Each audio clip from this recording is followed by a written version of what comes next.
Secularism वाले म्हणतायत आतंकवादीला जात नसते, पण प्रत्येक आतंकवादी हा पाकिस्तानी आहे आणि ह्या पाकिस्तानी ह्यांनी आमच्या हिंदूंना म्हणजे जात विचारून ज्या पद्धतीने त्यांच्यावर गोळ्या चालवलेल्या आहेत त्याचा निषेध म्हणून आज आम्ही इकडे एकत्र झालेले आहोत। आमचे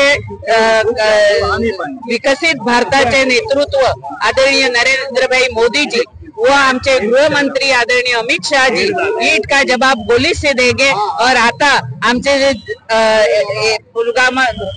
पुलगामाला जे झालं त्यावेळेला आम्ही एअर स्ट्राईक केलेला होता, पण आता त्यांना आमची जागा घेतल्याशिवाय आम्ही राहणार नाही आणि चुन चुन के हिंदुओं की जान लिए चुन चुन के पाकिस्तान को खत्म करने का काम हमारे देश के प्रधानमंत्री आदरणीय नरेंद्र भाई मोदी जी और हमारे गृह मंत्री आदरणीय अमित भाई शाह करेंगे। 2 दिवसापूर्वीच पंतप्रधान मोदीचा दौरा होता ते कॅन्सल करण्यात आला होता, ही आधीच काय माहिती होती की याबाबत? हे बघा, भारताचं जे IB डिपार्टमेंट आहे ते अतिशय सक्षम आहे आणि त्या डिपार्टमेंट प्रमाणे त्यांनी कारवाई घेतलेली आहे, पण झालेला प्रकार हा निंदनीय आहे, निषेधार्थ आहे। परंतु भारत गप्प बसणारा नाहीये।